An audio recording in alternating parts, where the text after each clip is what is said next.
me take you back to a time before Hollywood oversaturated the market with your standard run-of-the-mill superhero movie. Back when you didn't have to worry about an after-credits scene. Back when studios weren't trying to push out shit faster than they could keep up with it, and they didn't expect you to watch through over 35 movies and 12 shows totaling over 125 hours, and that's all just so that you know what's going on. Back when you weren't worried about what phase you were in, which universe or multiverse you were dealing with, and companies producing the films not only gave more of a shit, but were using the highest cutting-edge technology to bring said visions to life. Let me take you back to the 90s. Let's rock this joint! And we say, goodbye 80s, hello 90s. Welcome to Blockbuster Video. Destination, Planet Hollywood. How do you find Tamagotchi, the original virtual reality pet.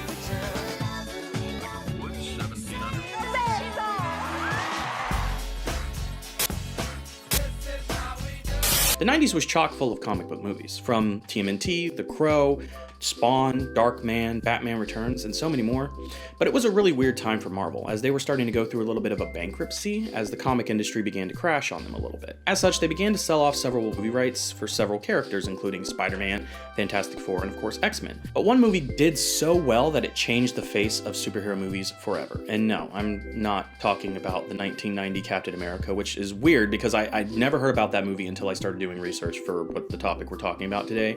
And after seeing the Red Skull, I kind of see why. No, the movie I'm talking about is Blade. Most people thought, like, Iron Man started it all, and while that's technically true of the current Marvel Cinematic Universe we find ourselves in, Blade was kind of the precursor to all of it. And even if I haven't seen EndGame, which I know, crucify me, okay.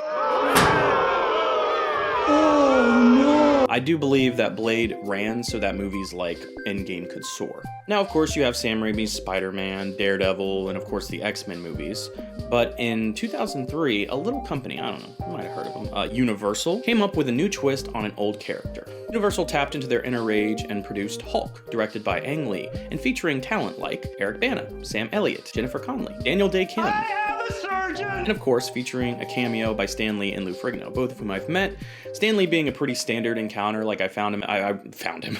It's like he's a fucking Pokemon. I saw him at MegaCon. I had bought tickets to see him, waited in line for 3 hours. He's one of my heroes, so it was awesome. I even have like a signed pop figure. I'll throw up a picture on it and stuff like that. But Lou Ferrigno was a little bit weirder. I did also meet him at MegaCon a different year. It is just super weird because we saw him, and at first we didn't know it was him. I was like, wait, is that Lou Ferrigno?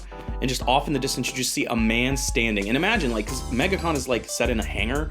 So it's like, imagine just Lou Ferrigno just kind of appearing in just like a random ass, like what looks to be like an airplane hangar for the most part. So we wound up going up to him and asking him, you know, like, oh yeah, how much is a picture? And this dude is charging $160 for a picture.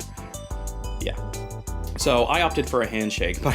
My friend at the time did get a picture, so yeah, that's kind of funny. But anyway, it wouldn't be a 2000 movie release if it didn't have, like, you know, novelized versions of the movie, a whole bunch of merchandise, and of course, video game adaptations. So welcome to another episode of Bitlogged, and today we're going to be getting irritated and irritated. Hulk 2003.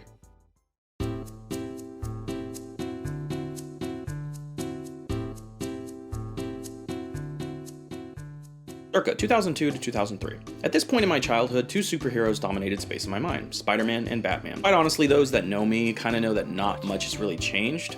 So when I saw a trailer for Hulk in theaters, my first reaction was intrigue, but my second reaction was fear because, good lord, they kind of framed this shit like a horror movie, quite honestly. Now, at this point, my only real exposure to the Hulk was through that old TV show and the animated series that I honestly can't for the life of me remember anything about. But either way, that didn't stop me from watching the movie in theaters and having my parents buy me the action figures, activity books, and of course the special edition PS1/2 controller. I was actually even able to track down a DK book I had as a kid on thrift books called The Story of the Incredible Hulk.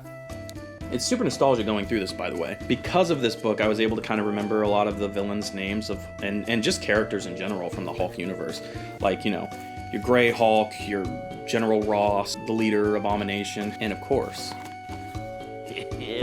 She-Hulk. But it wouldn't be until a few years later that I finally got my hands on the actual Hulk video game for my OG Xbox. And figuring I never beat the game only to actually realize that I just used cheats as a kid, I figured I'd play the game I grew up on and, you know, for old time's sake, maybe just try to beat it legitimately. Now, being a movie game, I'll have to fill you in and let you all know there will be spoilers for both the movie and the game, so if you haven't, you know, watched or played either of these and you want to, now's your chance. Now, unlike the previous game I reviewed, the Hulks actually serves as a sequel to the movie, but just so we all know what's going on, I'm going to give you all a Cliff Notes version of the movie. Okay. Did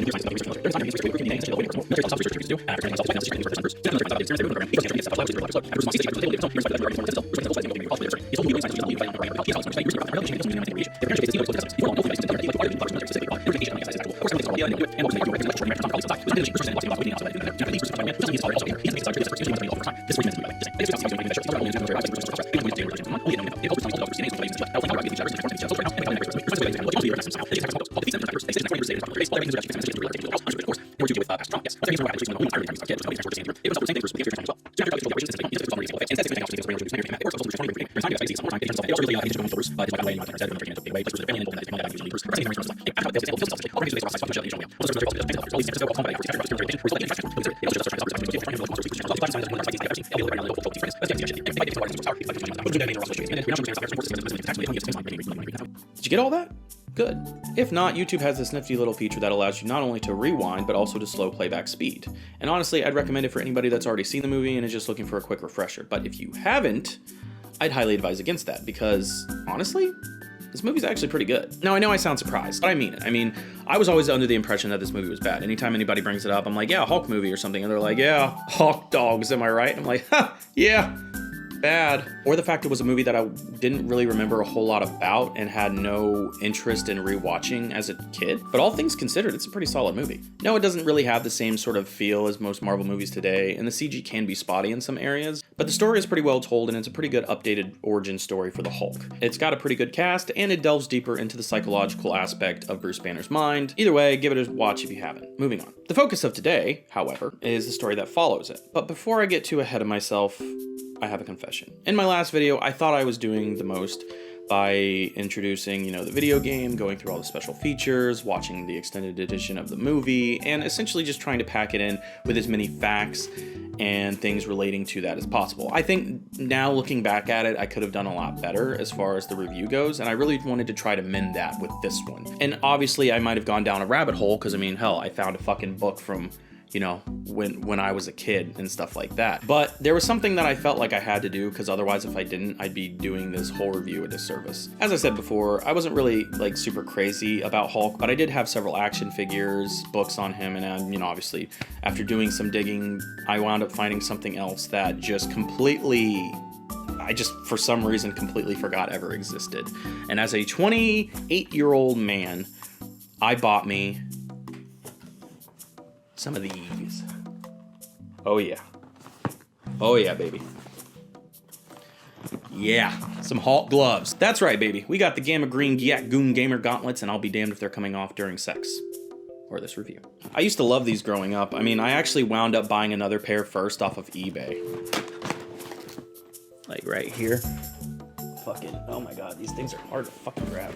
Jesus fucking Christ, holy shit. Too many Hulk hands, dude. Jesus Christ. Yeah, I found these online. I actually like the color of these more. I think these are from like 2008's Hulk. But I started thinking about them, like, why the fuck am I buying Hulk gloves off of eBay? Because like, I feel like Hulk is just like a character that you could just find this kind of stuff for. So I wound up finding these off of Amazon for like 20 bucks. They're not bad. However, these weren't even really the pair that I wanted. The pair that I wanted was actually the original ones from 2003. Sorry, now I'm gonna try and actually get these damn things out because I didn't realize these things were like strapped in there, good lord. Yeah, anyway, what was I talking about? Right, yes. So the Hulk gloves that I actually wanted were from 2003, the ones that I had as a kid. And let me tell you, these things are way different from when I was a kid. I know it's probably whatever to say that, but like, yeah, no, in 2003, not only did the Hulk hands feel like more sturdy, but they went all the way up to like your fucking elbow instead of just like cutting off at your wrist. They had a bar inside, as these don't. I don't know if you can really see it, but if you can kind of see in there, there's like a little bit of a, there's like a little strap that you hold on to. But in the olden days, you had a fucking bar so you could actually hold those fucking things. And more importantly, and the best feature they had, whenever you hit something with them, they made a smashing sound. Yeah, exactly. I had the thing once too. They always would say it's clobbering time, but yeah, no. Unfortunately, these are just like straight up foam hands. They don't have any sort of special features. They're just there, you know, which, whatever, I guess. We used to be a proper country. All right, and we officially have them. Yeah, these feel weird. Oh God, they're like molded. They don't feel bad though. I feel powerful. And this is gonna make everything scrolling from my teleprompter even harder, but we're gonna do this.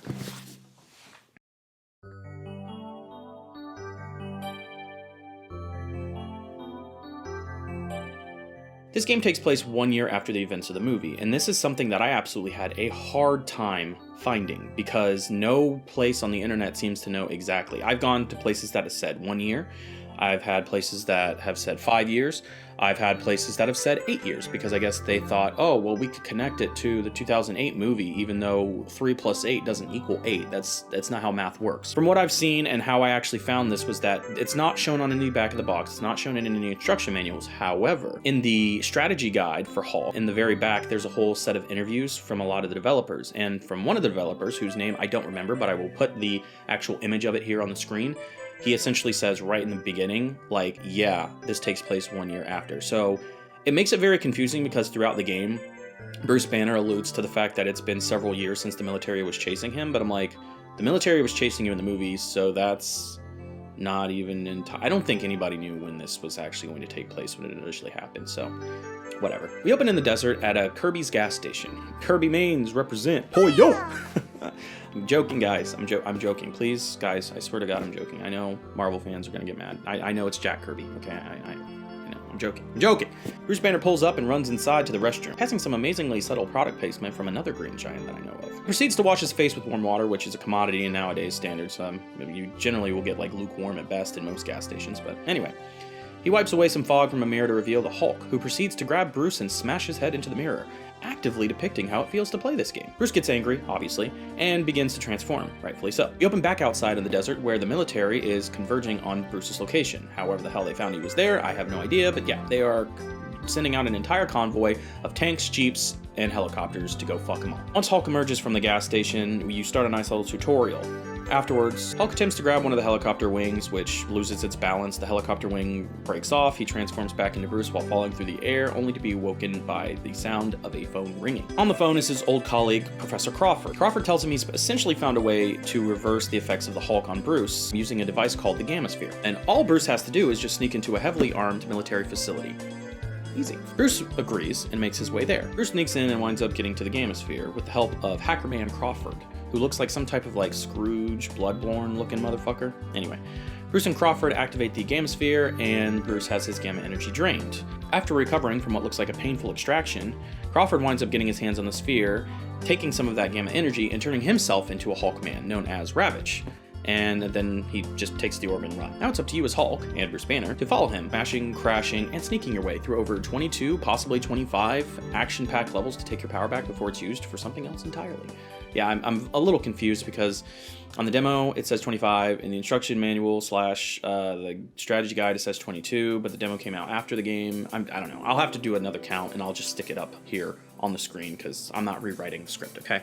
Sorry. Now on paper, the story is basic, and there's not really a whole lot to say about it, which is kind of disappointing. Mainly because Hulk's literary and film media definitely overshadows his interactive media, if not always in quality, at least in quantity. And this game was made with the intention of being a direct canon sequel, and that's only further proved by the fact that the developers, actually worked right alongside many of the producers of the movie and actually had their help in not only just crafting the story but utilizing assets and getting set pieces kind of figured out and how they were going to 3D model them and make them. And I know times and standards have changed. It's kind of hard to have a game come out and if it doesn't have multiplayer and over this amount of hours with these good graphics and this great soundtrack and having very specific gameplay loop things in this day and age, you're essentially, you know, it's not really considered a masterpiece and it's not very good. And there's some that do all of that and still get considered bad. And more than anything, especially in the superhero genre, I know we're a little spoiled with games like Batman Arkham, Spider-Man, and of course Marvel's Avengers. At the end of the day, the few things this game could have done to even add a little bit of spice to the story just weren't added. It's unseasoned. This story is unseasoned, is what I'm saying. Don't get me wrong though, I know their main focus was on gameplay for this, because up to this point in Hulk's interactive media, most of them have been like kind of crappy beat-em-ups or just side-scrollers exclusively. And to have something tied to a movie and allow them to essentially do and add all the things that they wanted to, but the budget for the movie wouldn't allow, is still very, very impressive. It just sucks that the story took a bit of a backseat to the gameplay in that regard. Now, allow me to elaborate. As Hulk and Bruce, your goal is to chase down Ravage, fending off the military and covering a huge secret plan of the leaders whose plans to use his gamma energy to create a race of gamma goons and, take over the world or something along those lines. It's a classic Hulk story when you think about it, but there are beats within that just never really get fleshed out. For instance, one of the villains in this game, Madman, kidnaps Betty and holds her hostage at Alcatraz. Now, I have a bit of a problem with Betty, and I'm gonna go on a bit of a tangent here just for like a sake. It's like a Mary Jane situation from Sam Raimi's Spider-Man. I just don't like her. She did some of the worst stuff in the movie, I'm just gonna be honest. In fact, I'd put her higher than Mary Jane. Mary Jane might have broke Peter's heart, but she didn't actually get him like, captured and imprisoned in a military facility, just saying. Not to mention acting like she's doing him a favor by dragging him out to a desert to his old house to try to relive trauma while also being followed by dudes who have guns trained on him, and then calming him down in San Francisco to bring him to a secluded location in the desert to have him face his father who did this to him under the threat of being incinerated alive. To have a staring contest with his dad is just kind of crazy, all because her dad had an irrational distaste with him because he's just the son of a guy that he hated, all so that she could have a better relationship with her father in a way, is almost like just unfathomable levels of bullshit. And in this game, honestly, she's not much better. After defeating Madman, it's actually revealed that she's been exposed and infected with Hulk cells and demands that you fix her. I mean, the good thing is at least she said thank you first. Betty being infected is a very interesting twist in the story that unfortunately never gets told, and I hate that. I hate that they used it, they said it, they made it a big thing, and that is like after the next cutscene, you never see Betty again for the rest of the game. And the next cutscene is just her knocking out a guard and telling you, you gotta get to the bottom of Alcatraz because that's the only way to save the world. Sorry. And then she just leaves. I don't know if she ever gets, cured or if something ever happened. And since it's been, a little over 20 years now, I doubt that we will. And I guess we're just gonna have to live with that. But let me tell you right now, this could have been a whole thing in this game. I mean, this story beat alone could have absolutely added that spice and that flavor to this unseasoned pot to make it that much better, okay? Let's just take a moment here. So, a little bit of a spoiler for Spider-Man 2, but a very specific character also gets put into a Venom situation where the symbiote takes them over. I won't say who. I gotta take the glove off to scratch my leg here. But anyway, this person winds up transforming and then essentially beating the shit out of Peter, who Peter feels bad and doesn't want to defeat them because he is afraid that he might hurt them in this situation.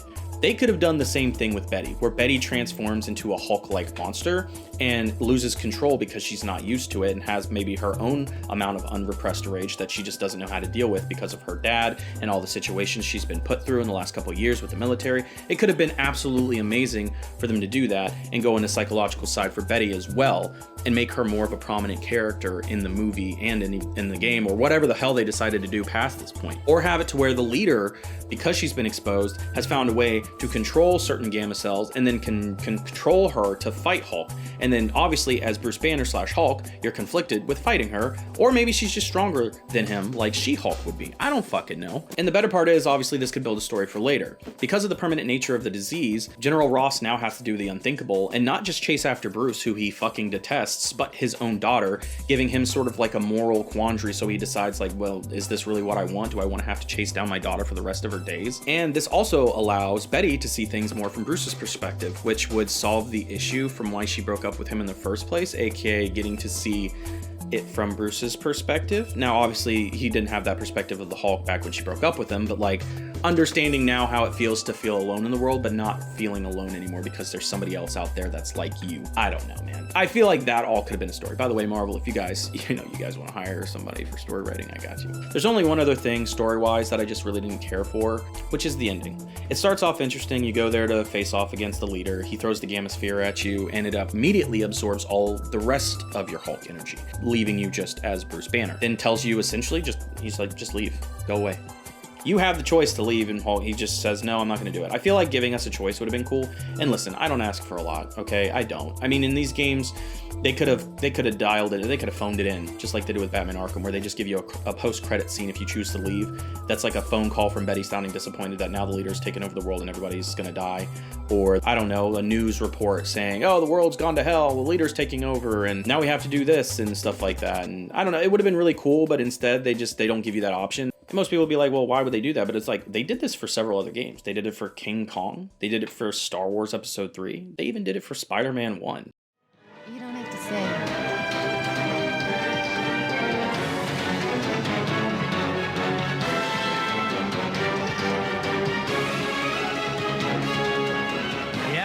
That's my life. But let's be real, this game was made by Universal, so I'm sure they had a protocol and very specific story beats that they had to follow because they probably had a sequel in mind. I just wish they would have had a little bit more freedom to go buck wild with the story because it probably could have elevated the next movie up to like crazy Marvel heights now.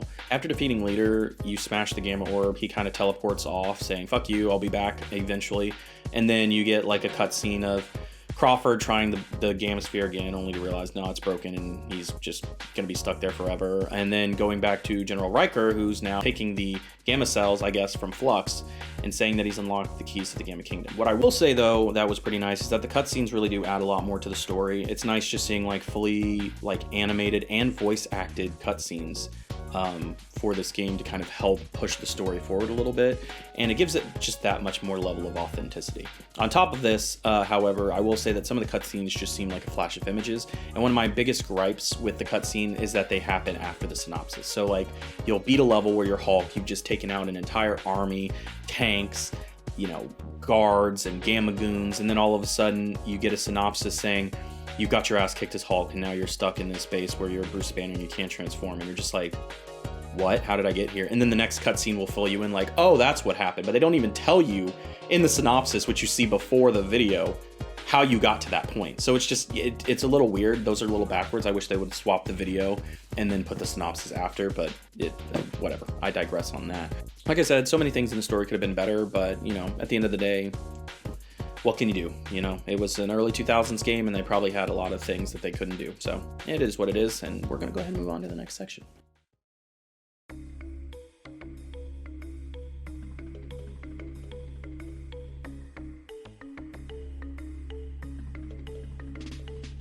Batman Arkham City makes me feel like Batman.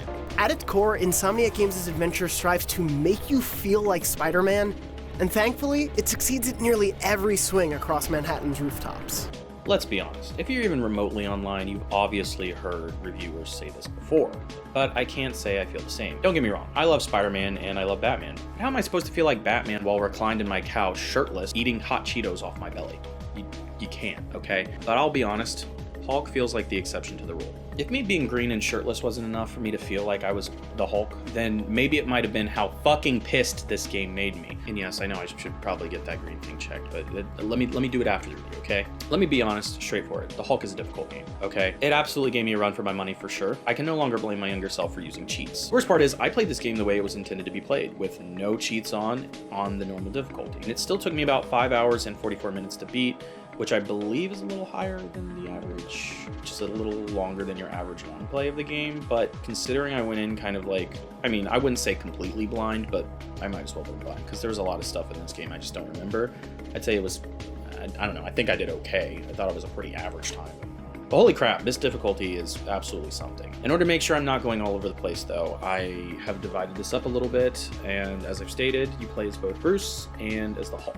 Over the course of the 25 or 22 or whatever the number I put up here to actually match that, Freak. 6 of them I think you play as Bruce. So with that being said, I will start with his first. Bruce's gameplay has you infiltrating bases, avoiding detection, and using your wits and randomly acquired hacking knowledge to proceed through his levels. And while most might think it's a really weird choice to add Bruce to the game, I would actually concur with that, but honestly, I feel like it's pretty nice because it gives you a little break from Hulk every now and again. If I had to make a comparison though, I'd have to say this is sort of like a off-brand / great value version of Metal Gear Solid, or nice if you're a CVS goer. Maybe it's Walgreens. Anyway, not necessarily a bad thing, but funny as hell when you bring it into context, okay? I mean, you have this non-combat trained scientist dude sneaking into military bases with no weapons, no assistance, and a bright white long sleeve shirt. Honestly, I feel like this dude left his fucks to give at home that day. Either way, his missions are relatively easy, and I say relatively because out of the 6, one of them is a tutorial, one of them is a puzzle, and then I think 3 of them are actually standard missions.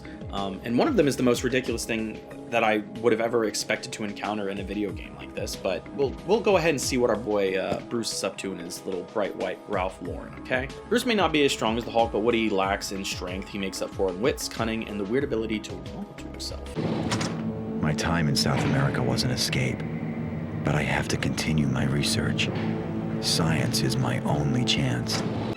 I've got to move the pairs of symbols until I get a matching series. I'm one step away from the cure. You'll find yourself crouching for a majority of his gameplay until you need to make a break for it, which unfortunately happens quite often. And although he lacks weapons, he does have the ability to knock out guards. You can even throw hands in a last-ditch effort to kind of like, you know, stop yourself from turning into Hulk or just staying alive in general. He apparently has another ability too that allows you to fake surrender, but they don't really talk about it in the tutorial. They don't teach you how to do it in the tutorial, and it is just in the instruction manual. I'll put up a little picture wherever the fuck I'm gonna put it. As far as I could tell, there isn't a way, and they just don't tell you. I don't know, it's really stupid. But to be fair, even the tutorial doesn't really go over a whole lot. It just goes over basic movement, how to hack, which I'll get to in a minute, interacting with objects, like pulling boxes and stuff. That's pretty much all they do. I'm also having a bit of a Mandela effect. When I played this game as a kid, and even more recently, I actually recall a section in the instruction booklet that talks about how you, as Bruce Banner, can disguise yourself with guards' outfits to make sneaking through the levels a bit easier. However, upon flipping through the manual again, I can't seem to find anything involving this at all. Now, to be fair, there's a mission in the game where you take a knocked out guard's uniform to move through the underground base, but this isn't an actual gameplay mechanic you can use, so I don't really know how my mind conjured this random mechanic up, but yeah, I don't know. Very, very weird. Through the game, you'll sneak around guards, Hulk dogs, cameras, spotlights, and of course, cameramen. Occasionally, the game will have you interact with objects like boxes in order to climb a fence so you can reach a thing to shut down security walls or spotlights to just pretty much assist you in, progressing the mission. And of course, it wouldn't be Bruce Banner if you couldn't hack, right? Fear not, as every level pretty much has these terminals that you have to access and hack in order to progress the level anyway. Thankfully, they aren't that hard. You're essentially just matching strings of numbers, like I think the top to the bottom. So you just have to, the best method I found was taking the letter all the way on the left, finding it on the sequence, and then just bringing it all the way to the left and just continuing that pattern until all of them lined up in place. It's pretty easy. It really just, at some point, just boils down to how quickly you can do it. And sometimes, I'll be honest, even for me being like, a grown adult man, I found myself getting pretty close to the wire a couple times. Of course, if you do fail in those, it will set alarms off, which will then attract enemies to you, which means guards, which means death. And they don't play fair, I'll be honest. When you die, it does send you back to your checkpoint if you've already reached one, but the only thing that really sucks the most is that there are lives in this game. Yeah, there are lives. Why wouldn't it? Let's just say I was putting in work on that Alcatraz mission, which is the second mission, I might add. The hardest mission in the game for sneaking is the second mission. Everything after that is like a fucking cakewalk, and it's hilarious that they did that. And the biggest thing was I just could not find a solid path to go. The camera angles can be frustrating, and you're dealing with like some ridiculous ass AI. This becomes especially apparent when you're near the end of the level, attempting to remove the locks from the doors, and you have to sneak past 2 dudes in a room. You can't really tell where they're looking, so you're kind of trying to sneak around them, and I kept getting caught.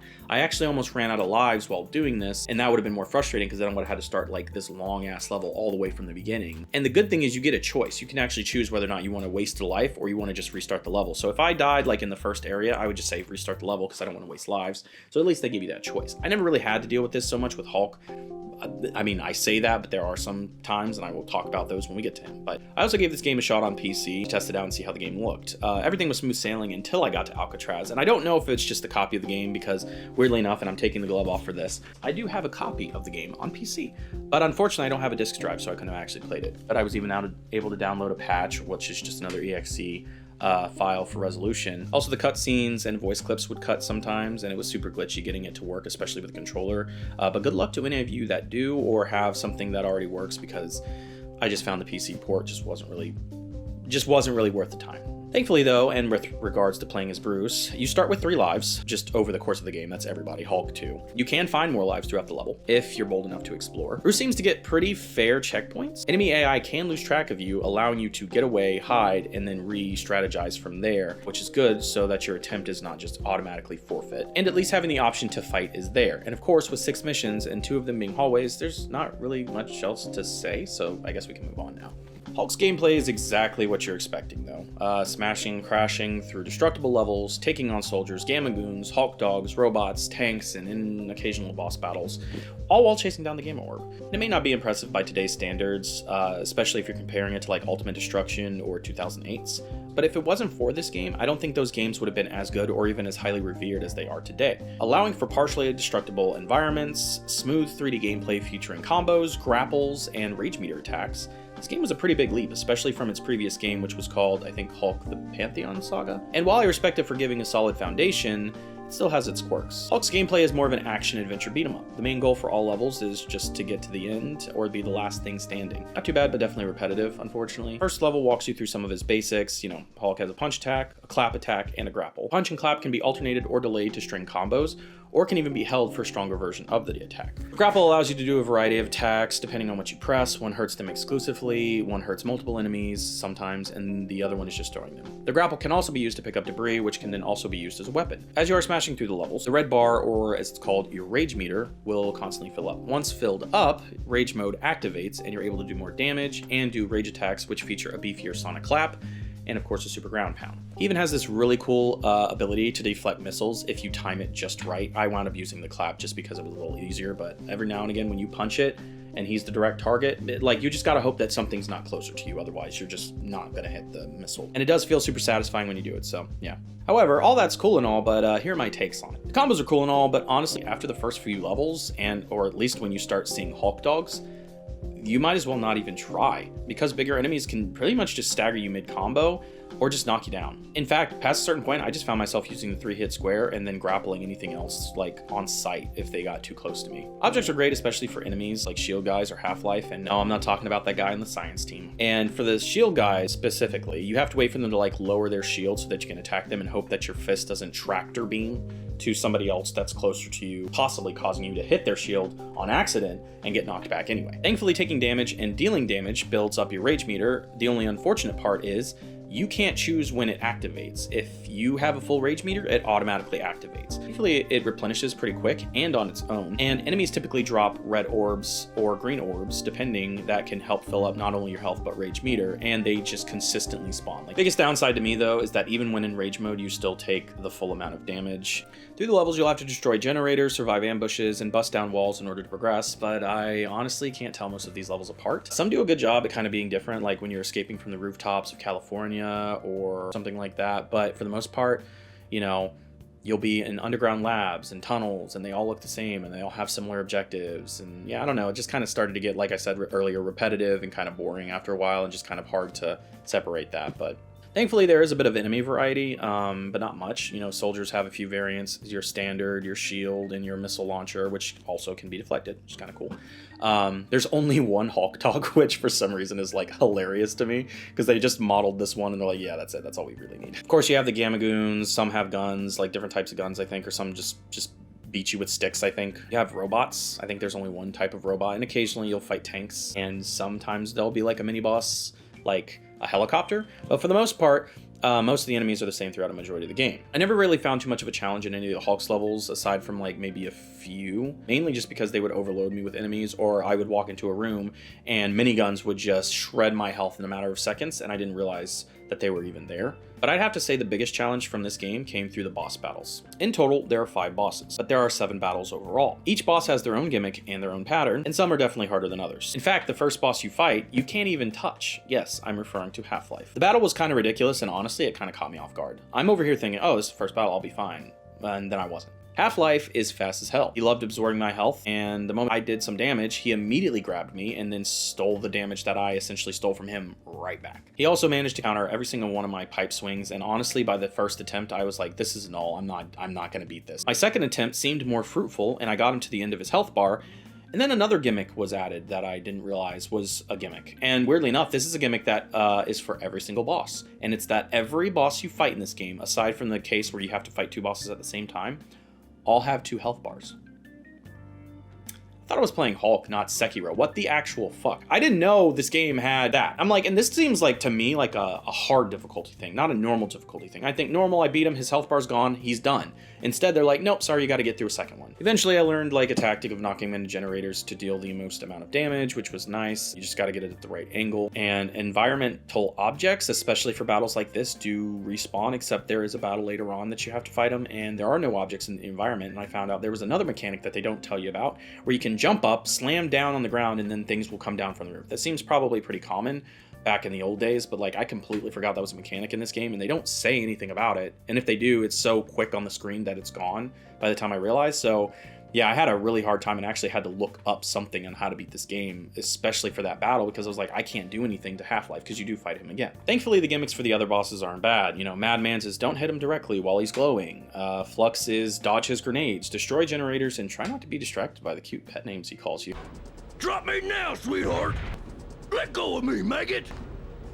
Put me down, darling! Ravages don't throw hands directly because for some reason this guy who's been wheelchair bound for a majority of his life, I'd like to believe, just is a master of combat. And then like I said, there's a battle where you fight Madman and Half-Life at the same time. And during this battle, you know, you obviously can't touch Half-Life still, so like I said, you have to slam the ground. If you defeat Madman, he walks away halfway through the battle and you just have to defeat Half-Life because you wind up fighting Madman again after you fight the final boss, which is a little bit harder version of the original battle, but nothing too super crazy. But the biggest pain in my ass, and the one that almost made me quit this godforsaken game, was easily the leader. So the battle starts with you playing as Bruce Banner, and you have to essentially deactivate 4 pylons in order to access the Gamma Orb and reclaim your Hulk powers. Afterwards, you have to fight him, and obviously he's going to have the 2 phases as all the other bosses before him have had. However, this is where the problem comes in. In his first phase, he's actually pretty decent. He's still pretty challenging, but at the end of the day, it's doable. It's not too hard. It took me a couple tries to get his attack patterns down, and most of them obviously featured things like being able to teleport. He has telekinesis powers. He can shoot lasers from his hands, and he can also clone himself. Now, the saving grace was his clones do drop health, so it at least made it a little more, you know, easy for me to continue the battle and not just go off of the scraps of health that they give you from some of the pylons and stuff like that. And actually, I don't even think they gave you any health for those pylons. But what I will say about the pylons is that at least they do respawn, and that's pretty much how I managed to do most of my damage while keeping my distance from them, since walking up to him just essentially means you're going to get chucked across the room. So I just tried to break these pylons and throw them at him to do maximum amount of damage. Although the first part became second nature, the second part, it honestly can suck a radiated egg. I wound up going in this because now you're not just dealing with a stronger version of Leader without his clone, but now you're dealing with 2 dudes shooting these giant fucking blue orbs of death that chase you throughout the whole fucking round, essentially. And even those that don't, the area of effect for it is so massive that you're gonna get knocked back. And hey, you think, oh, there's some iframes when you get knocked down. Nope. Not even. If it still explodes right next to you when you are on the ground, you will take full damage. It is absolutely annoying, and if I'm being completely honest, I spent about 2 hours, probably around 2 hours, about an hour and some odd minutes doing this boss battle, and it was just absolutely ass. You can kill them, of course, but they'll just respawn. They just keep coming down off the elevator every like other minute that they aren't there on the field. Come to find out in the strategy guide, which I checked after I had beat it the official way, that if you manage to kill them while they're inside the elevator, the game doesn't recognize that they ever touch the floor, so it just says, yeah, okay, cool, they won't respawn anymore, and it can just be a battle between you and Leader, which honestly would have been a nice method if I knew that that was a thing. but I didn't, so I pretty much did it the normal way that you're supposed to do it. And I would like to also add here that I used just about everything I could. I tried rage attacks, I tried using debris, running, jumping, and actually staying on top of the enemies so that they didn't have a chance to shoot me, and none of that ever seemed to work. In fact, even going back and thinking about it now, I still don't even know how I managed to do it. I think I was just lucky enough to continually jump away, get away from them, and just avoid the bullets entirely. But holy freaking crap, did this put like a damper on this. I mean, I was already having like a not so great time with the game before, but this kind of like solidified it as a game that I'm like, yep, it's a great game when it wants to be, but I think I could go the rest of my life without playing it and I'd probably be fine. More importantly, it's like, yeah, you might be asking yourself, well, you said enemies drop health, so is there a chance that they might have dropped health? Yes.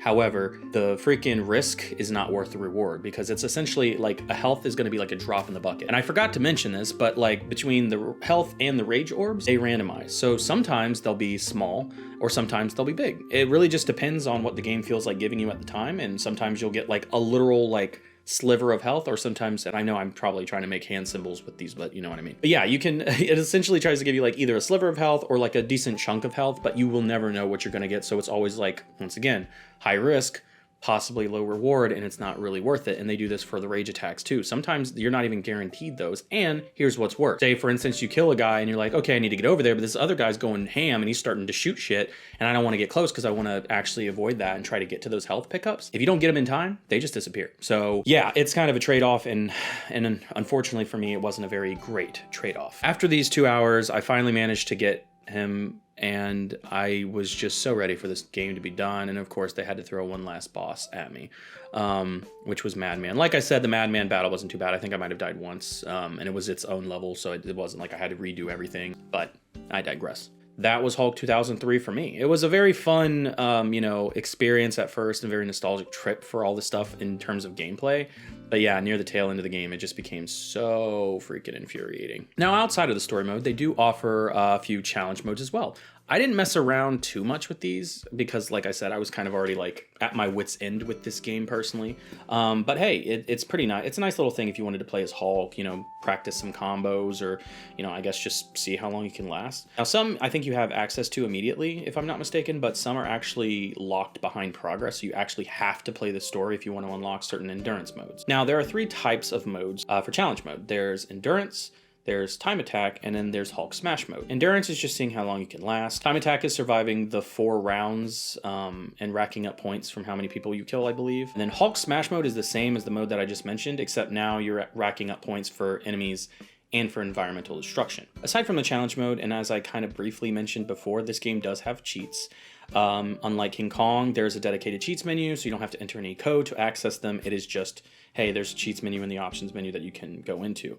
But it's definitely one of the weirdest ones I've ever seen, and let me explain why. One of the things that's not super weird is that you can actually, once you enter the cheats, you can actually toggle them, which that's pretty common in most games. It gives you a whole separate menu. I think they do that in Guitar Hero too, where you can access them. Of course, just like any other game, the cheats do not save, so when you turn the game off and you turn it back on, you will have to re-enter the cheats. Thankfully, I mean, they're not like a crazy long strain or anything. And most of us back in the day had those little cheat books, and I'll put an image of one on the screen, but we had cheat books to be able to see, okay, this is all the cheat codes for one set of games in here, and it's all alphabetized and stuff like that. So for us, it wasn't really that bad. However, and for some reason, they also decided to add in cheats that you can't enter through the main menu. Instead, you have to enter it in a terminal in-game, which is why I said it's very weird. What's weird is that like there's part of me that kind of remembered that, but I'm also like, I don't think I ever accessed any of those cheats because I didn't know how. When you're in game, you have to find a specific terminal. Now, I had gone through the entire game at this point, and I don't think I ever saw a terminal, like ever. I was like, okay, maybe I just wasn't looking for it. So I wound up jumping back into the game, and as early as the second mission, which is where you play as Bruce Banner when you're just infiltrating with Hacker Man Crawford in your ear, there's a terminal off to the side, and these are called universal terminals. I'm sure there's a reason why they're called universal terminals. Anyway, you can go up to these and you can enter the codes. Now, the craziest thing to me is that I don't know why these exist. The terminal gives you a menu that looks exactly like the cheats menu. So it's like, why did you guys make a whole nother thing in game? And it's not like each terminal only lets you enter one code or only a specific code for each terminal after solving like a riddle or something. It's literally just another cheats menu, but in game now. And you can enter as many as you want, which kind of begs the question why they put it in the game instead of just letting you enter it outside of the menu. I like to think maybe they were thinking, oh, it's like a secret, you can find it, but it's like, yeah, but I would have rather you guys given me a cheat that can always remain active with me finding it in game and only being able to enter one code per terminal, and there's the perfect amount of terminals that there are for codes that you can enter. It's not a lot of incentive to do this, because the exclusive cheats that you get through this is like one hit punch, or playing as Greyhawk, which is cool because you get to hear different dialogue options while you're playing as him. But other than that, I'm like, there really is no reason for them to have made an entirely separate menu to enter cheats in while you have to be in game. And to me, it doesn't make any sense. By the way, I might also add that me finding that universal terminal was a bit of a pain in the ass. I went online to see how you would enter cheats, and everybody kept giving me the normal cheats menu. And I just happened to stumble upon it while I was walking through, or maybe I think I saw a YouTube video of somebody entering it onto the universal machine. But what's weirder is it's not even the strategy guide. Like, they give you the codes for the strategy guide, but they don't tell you how to access that side of those cheats. So it makes me wonder if they maybe added these in last minute, or I don't really know. Now, some of the cool things is that you can obviously have invulnerability, unlimited lives, and of course more ways to make the game even more ridiculous for yourself, like giving enemies double health or something like that. So I guess if you really wanted to play this game on its hardest difficulty, make it to where Hulk has less health, every enemy has double health, and put it on hard. And I guess you'd have like the ultimate Hulk 2003 challenge, but yeah, good luck with that. Outside of that, and in the extras menu, it's also filled with goodies, concept art, interviews, and of course developer and OG trailers, some of which are, like I said, locked behind cheats, but they do add so much more charm to the game, and quite honestly, it's just nice to also see how much love and attention to detail was actually put into this game. Now, switching things up, I think it's time we talk about something that I'm very happy with, and that's the graphics. I think the developers made a solid decision in making this game's art style centered around sort of a cel-shaded graphics. This game looks good even for 2003, and I mean, it looks even better on PC, which I'm going to be showing gameplay of. Now, some levels, like the rooftops of California or like the desert, really stood out to me as some of like the most pretty levels, but it's unfortunate because these are also like the earliest levels. Like, I think these are like the first 3 levels that you see look the most unique, and then everything after that is just like purple, that teal color, and gray. I'd also like to point out that I really like the style that they put on Betty and Bruce. I think they look really, really good. However, I do find that their style clashes a little bit with like Crawford, Flux, and a couple of the other characters, because they almost look like they are actually based on like model to model person, whereas everybody else is sort of like almost like a caricature. But I will say I was a fan of some of the Marvel redesigns. Like, some characters they didn't touch too much, like, you know, Ravage kind of looks the same, Madman kind of looks the same, the leader kind of looks the same, other than changing some hues or colors around. But the one that I think got the biggest glow up was Half-Life. I mean, if you compare the original Half-Life with the new one, it's like night and day. And honestly, I think they grounded him, and he looks like he's part of the game. The animation and design for enemies and even the Hulk himself is pretty good. I mean, there's nothing like sitting there watching Hulk perform wrestling moves on these other big hulking enemies, and just everything is really cool. The crumble physics, the shaking, they just did such a good job. And when you just smack somebody with a pipe and you just kind of see the nice effects come off, I don't know, it just seems very satisfying, and you feel the rumble on the controller. It just works, man. Earlier I had mentioned a little bit of stuff about the cutscenes. While they weren't super long, I do think they looked really good, and I think that they obviously add a lot to the story. Not just polish, but they just add a lot of context, and they just make the story a lot more cohesive, and it shifts well into the gameplay. Like, it's not one of those things that'll really take you out of it. Like, you're watching a cutscene and then all of a sudden it switches to the game and you're like, yikes, I can't. But no, this one, I think the styles were so consistent, and both through the cutscenes and the gameplay, that they did just such a good job with it. Now, another thing I don't think a lot of reviewers talk about a lot of the time is UI. And as an artist, I feel like it's just kind of like, you have to talk about everything art-wise. The UI is really good. I really like the UI. It's something you wouldn't see in modern games nowadays, but there's something about like the secret facility factory with the caution lines around the door and the slamming metal, and I don't know, it's so fucking, it fits the game, it fits the movie, it fits the whole aesthetic that they went for, and like, I fucking love it, honestly. Like I said, you won't see it in games nowadays, but it is a lost art, and I really appreciate it. On a similar but unrelated note, and because I can't seem to figure out when the best time to talk about this would be, let's talk about the Hulk demo. But before we go into that, I'll do you one better and talk about demos in general. Nowadays, if you want to play a demo, you just go to whatever marketplace for whatever console or device you have. You go on the marketplace, you find the demo, you hit download, and there you have it. However, when I was a kid, and yes, I'm about to don my old man beard with a nice little pipe hanging out of my mouth in my rocking chair here. Nowadays, you have the convenience of playing the demo, carrying save data over, and them recognizing that you played the demo, giving you free items for that, or discounting the game for you, which is what they did for me with what was it? Immortals of Eternum? Whatever the hell it was called. I don't know. It was a pretty fun game. I didn't beat it, but it was interesting for sure. Back when I was a kid, and even before I was a kid, or in existence, I guess at that point, demos were shared in a multitude of ways. Some came on discs or cassettes with magazines that you would find in like your local stores. Some could be played at exclusive gaming conventions like E3 or the Nintendo World thing, I think it was called.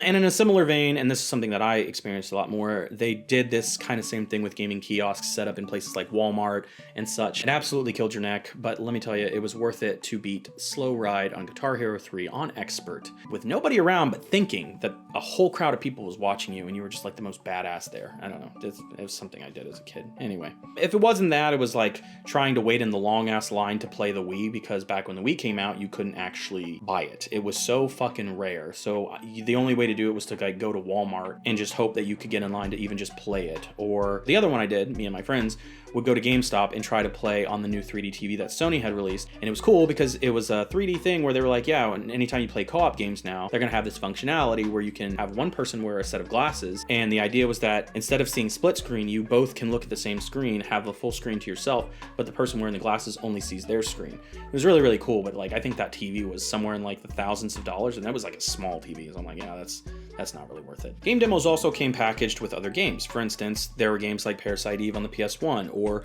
Soul Reaver 2 having a preview of like Blood Omen 2 or whatever the hell. Some demos even came packaged with, you know, the game console they came in on in order to showcase features of the console in action. And while I'm sure I missed a few, you get the gist of it. The one that we're going to be talking about today, though, is a DVD demo method. Believe it or not, there are a handful of movies that wound up releasing special edition DVDs, and within these, you could actually, you know, see the special features and the other goodies that it came, but sometimes they would even come with a demo. And this demo was exclusive to the Xbox. Some of these games included, but are not limited to, Robots, Star Wars Episode 3, Van Helsing, and of course, the Hulk. Now, like I said, this is exclusive to the Xbox console, which is super weird to me because out of the box, Xbox is not directly compatible with DVDs. It's just not. PS2 is, PC was as well, generally had a DVD player. But yeah, Xbox, if you wanted to watch DVDs, you could, but you had to have an external device called a DVD playback kit. I also owned this as a kid because I had an original Xbox and I didn't have a PS2. And this was the only way that you could watch DVDs. It was like this little thing that you plug in one of the 4 slots on the front and you get a little remote, and the remote can control the playback. Now, here's the thing. You didn't need a DVD playback kit to play the demos. If you didn't have one, you could just pop this disc in and it would give you an option menu to actually choose whether or not you wanted to watch the widescreen version of the movie or whatever version of the movie that was on that disc, or special features, or play the game. And so if you choose the game, it would automatically boot up and let you just start playing whatever demo was on there. And most of us are generally used to seeing demos before a release of a movie or a game, but in this case, this must have come out after, which I think is still weird because most people are like, oh, well, that's not too weird. I mean, what's a month? Yeah, maybe nowadays. If you see a movie out in theaters, most likely in like 2 to 3 months or whenever it stops making money at a movie theater, that's what dictates when it's going to release either on digital or physical platform. But back in the day, sometimes you'd have to wait several months to even like a year or two for a DVD or a VHS tape to release. And no, I'm not going to explain what a VHS tape is, just know that my back hurts, okay? Anyway, this is all just a long-winded way to say, I recently found out that the PS2 is on the lower end of the graphical quality when compared to the GameCube and of course the Xbox. And this isn't so much of a surprise because, I mean, look at how big the Xbox is in comparison to every other console that existed at the point. I mean, it was the most advanced piece of tech back then, and it really showed me how much of a difference there really is. So I figured since the PC was out of the way that I'd at least talk about the graphical differences between the Xbox and the PS2 version. This also saves me time of having to buy the game on Xbox, because I already own the GameCube version. Yeah, I wound up getting the PlayStation 2 version and of course the GameCube version. These are like pretty damn heavy. Maybe it's just because those Hall gloves are a little lighter. But yeah, and I didn't want to own another copy because I already have the PC version like I showed y'all earlier. And I actually wound up getting the GameCube one for free because he accidentally sent me the excuse me. He sent me the wrong game, and so I wound up getting that for free. Anyway, so my DVD finally came in. I decided to set my Xbox, and it was one thing after another. First, getting the cord set up was a pain, and since I tried using a splitter with my component cables, it came out black and white. I also had to wrestle with my Xbox because the disc tray wouldn't open, so you can imagine after a long day of work, this was a fun issue to run into. Thankfully, whoever owned the console before me left an entire Sublime album to listen to in times of distress, and I I might have partaken a little bit. After getting it all set up though, I wound up adjusting the Xbox console to run 1080i and on widescreen, and after slapping the top of my console because the disc tray would not open, I wound up popping the disc in. I was greeted with an option screen and chose the demo. It boots through the menus, runs the first mission, and I don't know what it is, but everything felt right. Even in black and white, I could tell that the game was clear. The edges were still blurry, but they were sharper, and the rumble feel of the OG Xbox controller and just the mass of it in your hand, it just felt right for the game. And yeah, I guess I can say it really made me feel like the Hulk. So I wound up playing through the demo mission in black and white for my first run, and then I wound up doing it unrecorded in color just to see if maybe there was like a visible difference or if the black and white was tricking my eyes. But like, honestly, I think the difference is just super freaking clear. And quite honestly, because of this game, or DVD, I guess, in the demo, I might actually be using Xbox footage for future reviews if I can help it, just for the sake of the widescreen and 1080i alone. And honestly, I know it was just a demo off a game, and there are probably better ways to get a clear image through use of emulators and output devices. But in my opinion, this would probably be the best way to play the Hulk straight out of the box without having to deal with blurry images, on widescreen support, and of course the PC having all the issues that it has and having to download external things just to be able to get it running or have to remap a controller. So yeah, Xbox probably is the best version for me. Let's move on and let's talk about sound, which is not a very long segment, and yes, we are nearing the end of this review. So hey, congratulations for making it this far. Just don't look at that timestamp, okay? Don't look at that. Don't look at that. This game has music. I mean, nothing special, and it's sometimes very repetitive, but Hulk and many of the creatures sound great. Sounds will fade or sometimes just not play at all when you destroy something, but at least the cutscenes are fully voice acted, making things a bit better, but I mean, it's not like the voice actors sound very great. Now, Bruce is obviously the character you're going to be hearing the most, but it is actually Eric Bana, and I'll be honest, he's pretty bad. I'm imagining they caught Eric Bana after like a long day of recording, caught him and were like, hey, Eric, we're great big fans. Hey, listen, we're with Universal Studios here at the Interactive Suite. Yeah. So we're working on the Hulk game. Yeah, I'm not sure if they haven't told you anything about that. That's crazy. Yeah, we're those weirdos that have been like sitting in the back, like sketching you and stuff like that, and trying to see what you, your body shape so we can model it. Anyway, we're also trying to get some recordings for the game, and we would love to see if you would be interested in, just recording a few lines for us. And this guy's just like contractually obligated to say yes. So they just like, yeah, if you don't just mind, just go ahead and read this real quick. And he's just like, I've got to move the pairs of symbols until I get a matching series. That was beautiful. We'll be in touch, Eric, baby. Menu sounds are legit. One of the things I really liked was the Grey Hulk edition because, they didn't really have to record lines for everything, but I'm glad they did. And keep in mind, this is coming from a guy who hasn't actually listened through all of his dialogue. In fact, I only played a couple missions, but I liked what I heard. All in all, don't expect like a crazy good score like some Batman Arkham stuff, but it's still pretty solid sounding game, needless to say. All in all, Hulk is okay. I don't think I'd recommend it, and I certainly won't ever be returning to this game anytime soon, or ever again for that matter. But I still appreciate that it took a leap and actually improved upon the formula that had already been set in stone since before it, and had kind of started ending with Pantheon Saga, but just needed that extra push to go the extra mile, if you will, to be a more polished and richer Hulk experience. Its art style, while not always matching, still stands out and looks really, really good to this day, and it doesn't really matter what you play it on, it's always going to look like it fits the aesthetic in the time that it was made in. And I think for the time, the gameplay was pretty good. If I'm not mistaken, there are some companies that still found that the gameplay loop in this was also a little repetitive, if not a little boring at some times. I know it seems a little bit unfair, or that I'm ragging on this game, but listen, this game is part of my childhood, it will always be a part of my childhood, and I don't hate the game at all. In fact, I appreciate it, not just extending the story of the Hulk movie, which I enjoyed, but by laying the foundation for future Hulk games to come, including games like Ultimate Destruction, which I love, and of course Hulk 2008, which I have not played, but looks phenomenal. I know it sounds whatever, but like, hey, I'm just giving it my unbiased opinion, if I can be as honest as possible. Now we're getting a little bit extra here, because I did do a decent amount of research on this. First of all, I found out there are several mobile Hulk games that were made alongside this one as well. One being a very well-documented Java game called The Hulk. Yeah, very original. You can actually see an entire walkthrough of it here. I'll post like a link down in the description below, so maybe you all can have more access to it. But just so you know, it's really nothing special. It's a side-scrolling beat 'em up where you activate these switches on either the left or the right side in order to go deeper. I believe this game was beaten by this guy on YouTube in like 7 minutes. Like I said, I'll link below. I've just had no interest in playing it, and honestly, I watched the guy play it, and it wasn't like I was missing out on anything. There's also a Flash game called Hulk Smash Up. That's essentially Rampage, but without eating people. Yeah, it sounds weird. You only have like 3 buildings, and the goal is just to progress through the level as fast as you can and rack up property damage. Classic Hulk. However, there was another Hulk game for the mobile phones that's actually enveloped in a lot of mystery, and I'm actually pretty excited to talk about this one. This one's called Fury of the Hulk. There are no images, no video, and very little evidence that this game even existed, although most people on the internet already know that it did.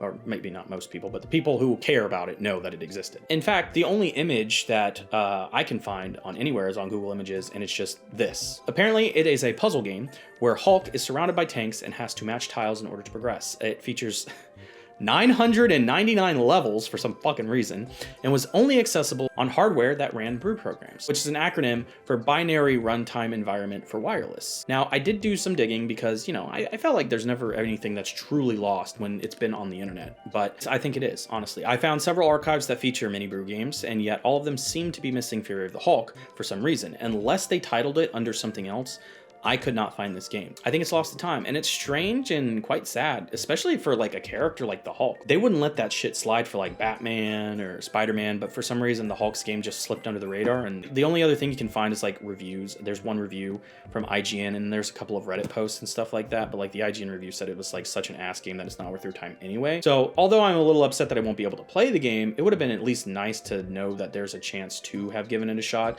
and played it for myself. If anybody has any info, and I'll do this like so many other people have done before me, or the game itself, or any images, or even a video of you playing it, and it could be like in like the shittiest quality ever, take to the internet and do your thing, man. I mean, I'm sure a lot of people in the community would love to see this game in action who have never had a chance to look at it, or just think that this game is lost forever. It may be lost forever, and that's okay, but it would be nice to at least see what the game might have looked like. If you know something, say something. This is me giving you a thumbs up.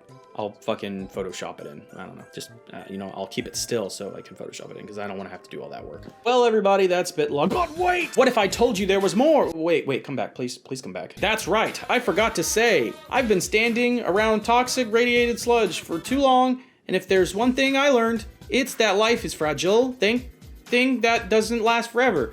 And neither does the deal we have for you today. You get the review, full of random facts and unwanted opinions. But if you watch for the next 15 to 20 more minutes, I'll double that offer and even throw in another review of another Hulk game. Absolutely free. Just stick around and see. Please stick around. Please, come on. I need this. I really need this, dude. I really need this. Subscribe now. Subscribe now!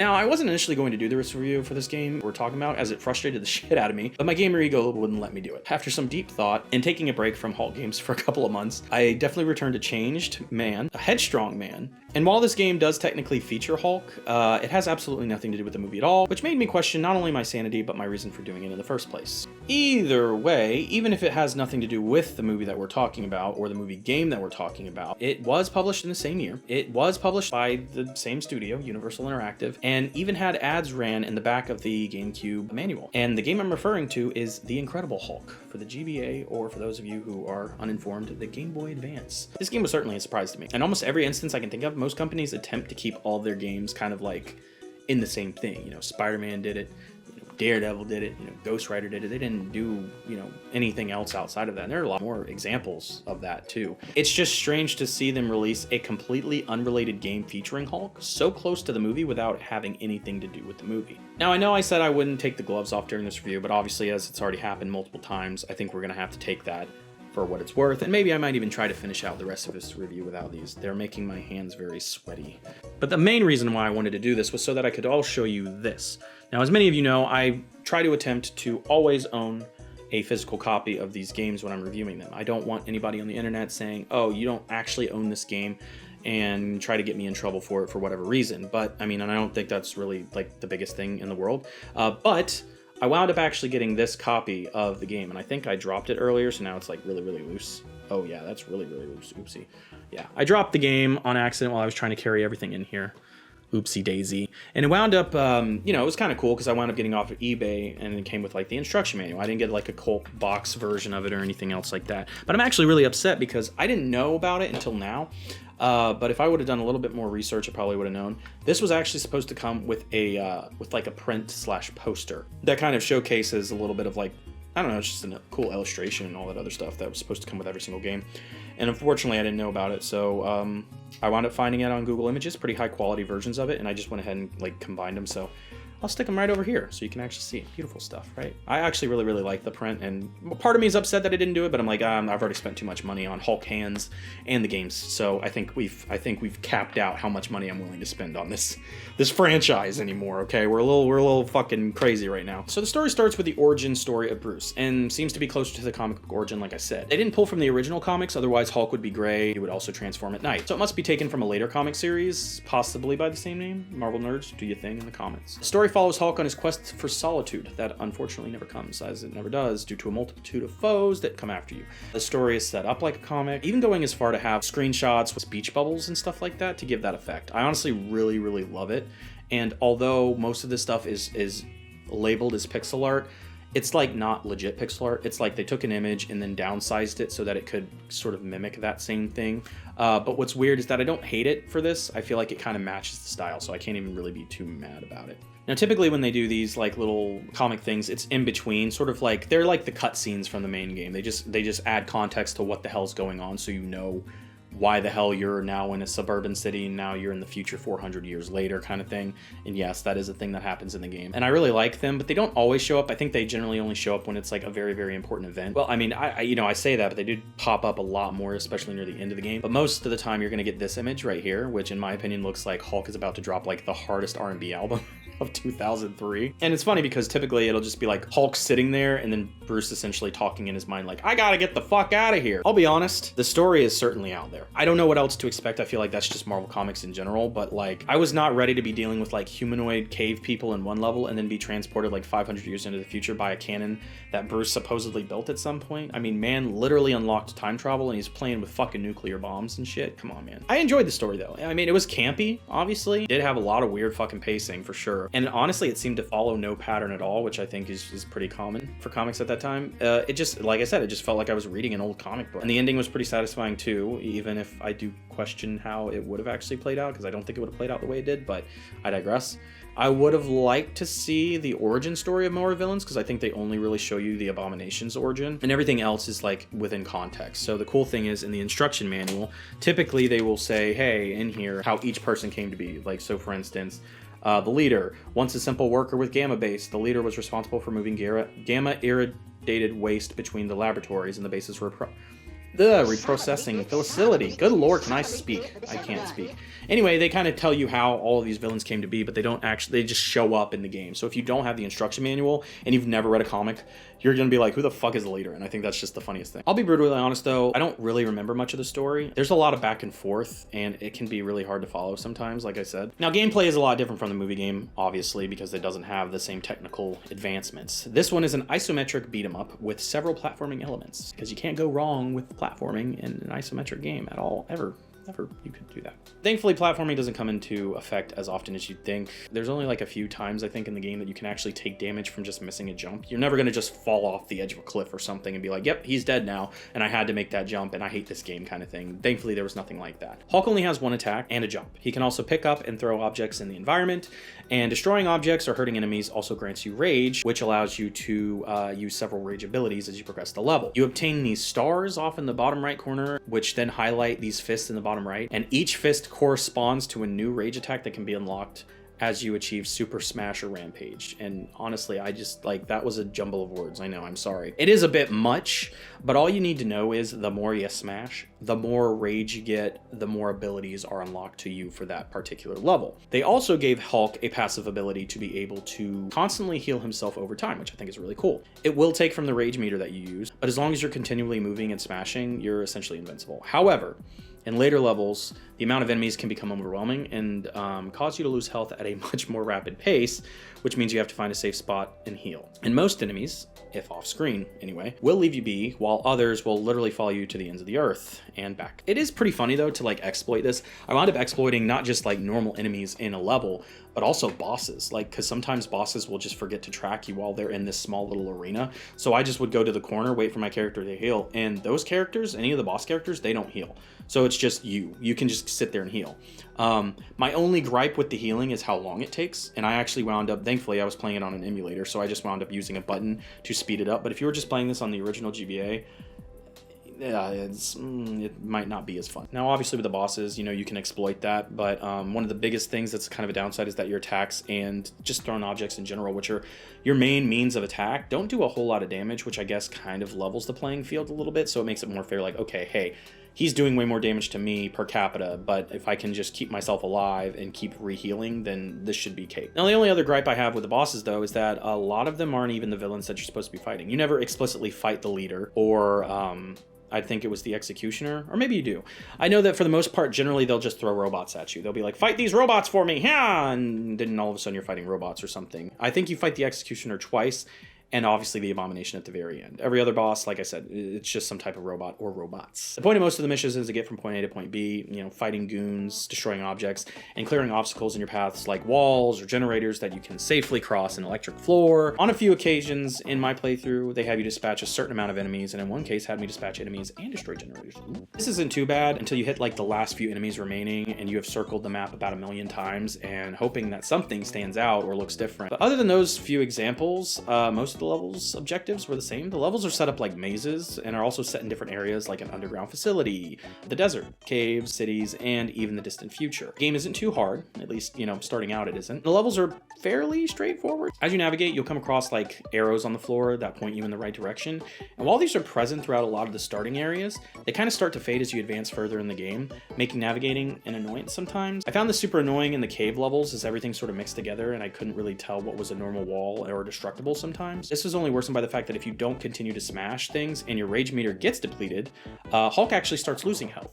Thankfully, there are certain destructible objects that power up your health and rage, but are generally found in like soda machines and stuff like that, or buildings, or even randomly dropped by enemies. In another mission, my objective was to escape to the park by going through the city. I wound up reaching the end of the level, but it never ended. I circled around 5 or 6 times until I hugged the edge, and I guess I stepped on the right correct patch of grass or something that finally let me move on. To me, this wouldn't be as frustrating if in a later level they didn't show me like this for a lift, because it's like at this point I've seen about 1,000,000 lifts, but on this it was just like, oh hey, there's just a random block and you didn't step on it right, and I think that was just kind of annoying. Hulk moves in 8 directions, but obviously he controls a little weird because it is an isometric game. He also has a limited range of attack motion, so if you start punching in one direction, you have to stop hitting that button to then switch. You can't just keep pressing the button and just kind of like, you know, punch every direction when you go, you know. It's kind of, it could be a little bit annoying. And this only becomes more of a problem later when you have to fight enemies like robots that can literally run circles around you while you're trying to punch them. Thankfully, like I said earlier, the platforming isn't as necessary, and I can only recall having to navigate around some like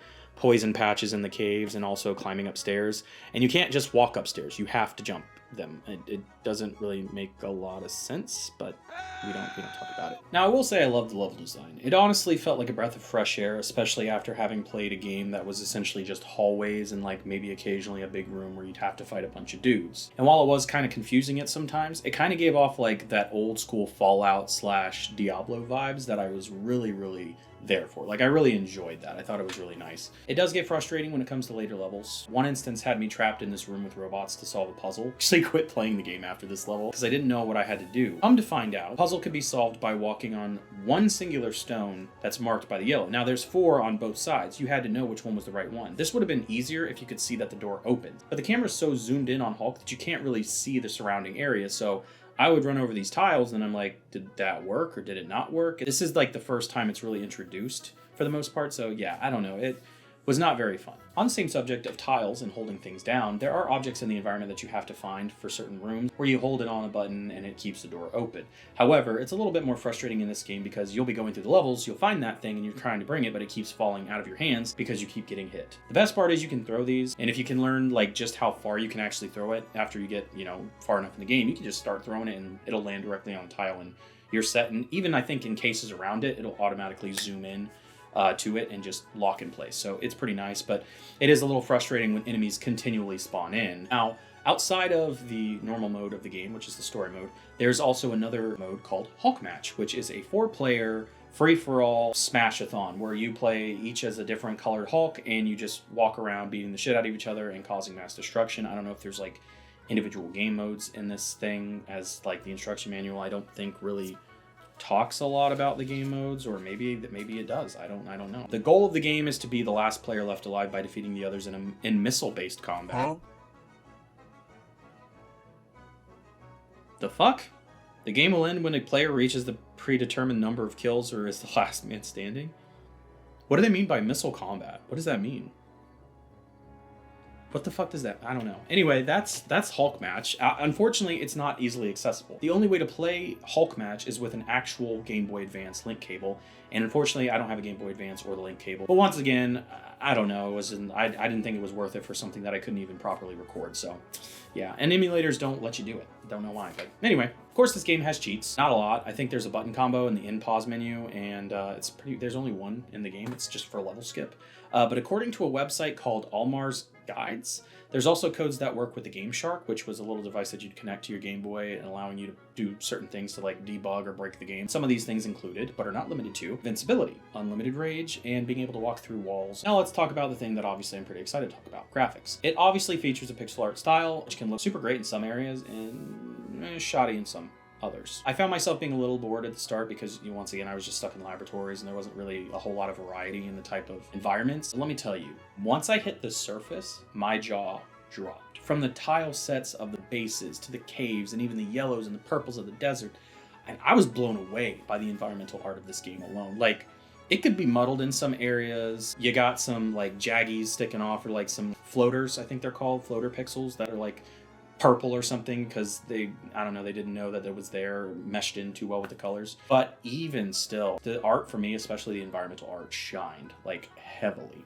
And honestly, I was just gushing over everything. I was stopping, I was looking at everything, even though I was like, I have a time limit and I probably need to keep moving, but I want to look at the art. I'd have to say the environments are like my favorite part of the whole game, honestly, which is something I wish I could say about the characters. And it doesn't take a genius to know that these are not actual pixel art. These are obviously, they use 3D models and they just held them at an isometric angle and then just took screenshots of them and put them in as frames. And if you had any shred of doubt, you can actually find the 3D model of Hulk just kind of T-posing in the instruction booklet, and I'll put an image of it up here. Now, I'm sure like they had restrictions. The animations to me just seemed a little stiff, and I get it. Once again, they had restrictions. They had to keep them within a certain area, hitboxes and stuff like that. Hulk was one of the weaker points. I don't know. Maybe it's just the lighting on him. It just doesn't look right. It just looks super artificial. But at least he stands out, so you can never lose him on the screen. He's always going to be there. As for the enemies, though, I think they could get away with saying that they're not 3D just because of the shadows that they used on those and the highlights. It just kind of fits the environment a little bit more, so it doesn't feel as fake or faked. But honestly, if there was any segment that was a little bit more around the same amount of lackluster as Hulk, I'd have to say it was the bosses. I don't think I could have identified a single boss in this game. And I specifically am talking about the only two bosses that you actually fight, aka the Executioner and Abomination. Just like looking at their sprites, if I saw them outside of a Hulk game, I would not be able to tell that was what they were, quite honestly. And I mean, to be fair and in my own defense, I didn't even know who the Executioner was before this game, so I mean, it is what it is, but yeah. Now, although I've already talked about, cutscenes and stuff, I do want to talk about the UI because once again, we go there. I love the menu buttons. They do feel like they're part of like that old school 3D Hulk thing. This whole thing that they used to do back in the day where they used to be like, oh, hey, let's make everything a brick wall. And it's like brick that's like three-dimensional. They do the same thing here. I also had to move my mic up, so I might have to increase the volume on that later. Oops. But yeah, I like the menu buttons. I like the UI. It's got that cartoony feel to it, and I really, really love it. Although, like, the menu buttons are great, I do think that the UI in and of itself is very, very confusing. I found myself not knowing where my health bar was, only to realize that it was actually the Hulk. Like, his little image down in the corner, that's his health bar. As it drains, you start seeing, like, less and less of his face. But that's never explicitly said. To be fair, though, it wasn't the instruction manual, but I did go in super blind, so yeah. That's probably the only reason why I had as much of an issue as I did. And even still, even after reading the instruction manual, I think I was still a little bit confused on the stars and the rage meter, but, like I broke it down, it's like the more shit you destroy, the more rage you build, the more moves or stars you get, and the more stars you get, the more moves you unlock. The only thing I wish is that they would keep those moves throughout all of the levels, because when you unlock a move, it's great for that level, but if you're at the end of the level, then it doesn't really do you much good because you're already done. But if they could carry that over to all the other levels, that would be cool. And I think within a certain amount, like if you're in the city and you stay in the city, then it'll be like, yeah, you keep that same move, but then as soon as you go to the future, for instance, or you are out in an underground lab or anything else, like they kind of take it away from you and they make you have to rebuild it up. Now, the only other note is sound, pun intended for that as well. It's gonna get boring though. The sound is pretty good. You just hear Hulk groaning most of the time, and then the same like 4 music tracks that make your ears want to fucking bleed. Oh God, Kyle. This looks and sounds awful. Hey, blame them, man. They chose this shit. Oh my god. I'm sorry. Wow. Yeah, thankfully they added an option to mute it. Thanks for that. I think they knew. But yeah, that's exactly what I did. Right in the beginning, I think it was the same song playing over and over and over and over again, so I just wound up muting it. Now, unlike the 2003 game, there's no voice acting, so you don't have to worry about that. I don't think it would have been very good if they did it anyway, so it's probably for the best. All in all, it's a fun game. It's a little frustrating, but it has decent graphics, beautiful levels design, and at least for me, it's fun. I mean, I definitely say it's a step up from the gameplay of the Pantheon Saga, and that's not saying much. If you're a Hulk fan, I definitely recommend at least watching a long play of it, but you really wouldn't be missing out on much if you never played the game at all. Well, everybody, that was Hulk 2003 and then some. I hope you all liked the review. I honestly look forward to the next one. I'm going to do whatever the hell that is. I just like to remind y'all, please subscribe if you haven't already. And Hulk, smash that like button, man. In the meantime, I'm going to go to the doctor for that green thing I was talking about earlier. But yeah, no, I mean, I do want to say thank you to all if you've stayed around on the video this long. I really, really appreciate it. I do have some other video ideas that I'm coming up with in the next coming months, so I'm pretty excited to see everything kind of come together. I already have a lot of the stuff filmed for that, so hopefully next month we'll be seeing that. But yeah, I think that's it. So yeah, I'll see you all in the next video. Take it easy.